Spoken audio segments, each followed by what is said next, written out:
নমস্কার সবাইকে আমার আরও একটি নতুন ভিডিওতে স্বাগত জানাচ্ছি।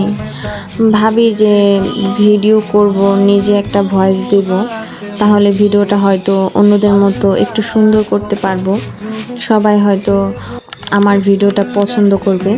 কিন্তু না, এখানে অনেক সমস্যা আছে যে আমি এরকম ভিডিও করে দেখে অনেক মানুষের অনেক মাথা ব্যথা। তারা এসে আমাকে প্রতিনিয়ত খোঁচা মারা অনেক কথা বলে। আমি জানি না যারা আমাকে খোঁচা মারে তাদের এত কিসের সমস্যা। তারা প্রতিনিয়ত আমাকে বলে যে তুই তো ভাইরাল হয়ে যাবি, তুই তো ভাইরাল হয়ে গেলি, ব্লগার, টিকটকার, এগুলো খোঁচা মাইরা অনেক। ওই বোকা মানুষগুলা বোঝে না যে জায়গায় আমার আর ফেসবুকে বা টিকটকে বা ইউটিউবে যে জায়গায় ভিডিও হোক না কেন, আমার জামাই দেখতেছে, আমার দাদা দেখতেছে, আমার দেবর দেখতেছে, আমার বোনে দেখতেছে, আমার জালে দেখতেছে, আমার ফ্যামিলির মোটামুটি সবাই দেখতেছে, তাদের কোনো অসুবিধা নাই। যারা আমার খোঁচা মারতেছে তাদের এত সমস্যা কিসে, আমি এটাই বুঝি না। যাক গা, এইসব মানুষের কথা কয়ে লাভ নেই গা, কারণ কিছু কিছু মানুষ কোনোদিনও শুধরায় না। যাগো যেটা কাজ হেরা এরা করতে থাকবো, আমার যেটা কাজ আমি করতে থাকি। আমি যদি কোনো সময় কিছু খারাপ করি, অবশ্যই আমার ফ্যামিলির মানুষ আমারে বাধা দিব।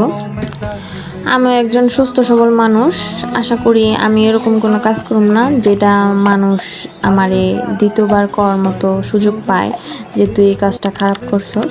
আর যারা ওইসব খোঁচা মারে ওগুলি করবই, হ্যাঁ গো, এই কাজ।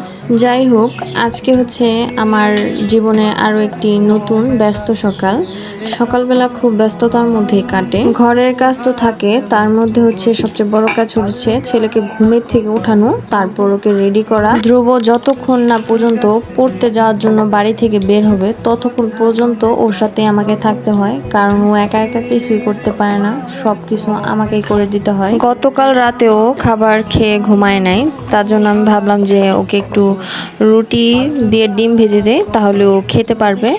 না হলে তো দেখা যায় যে দুপুর পর্যন্ত ওকে না খেয়ে থাকতে হয়। ধ্রুব তো ঘুমে থেকে উঠতেই চায় না, এজন্য ওর একটু দেরি হয়ে গেছে। আর আমার রুটি ভাজতে ভাজতে প্রায় 7টা বেজে গেছে।